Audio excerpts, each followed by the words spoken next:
Senate Committee on Finance hindi raw hahayaang makalusot ang AKAP sa 2026 National Budget. Brigada Ann Cortez, ibrigada mo! Brigada! Live report! Tiniyak ni Senate Committee on Finance Chairperson Senator Win Gatchalian na hindi niya hahayaan na makalusot sa 2026 National Budget ang anumang programa na hindi naman parte ng National Expenditure Program, tulad nga ng ayuda para sa Kapusan Kita Program.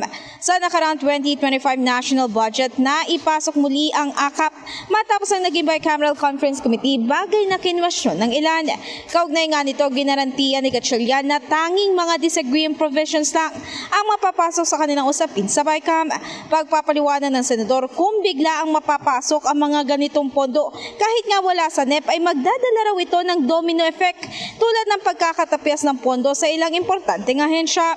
Sa kasalukuyan, hindi pa raw lubusang nababasa ng senador ang kabuuang NEP, kaya wala pa nga siyang ideya kung magkano ang inilaan na pondo para sa ilang proyekto tulad ng flood control projects. In the heart of changing lives, ako si Brigada Ann Cortez ng 105.1 Brigada News FM Manila, The Music News Authority.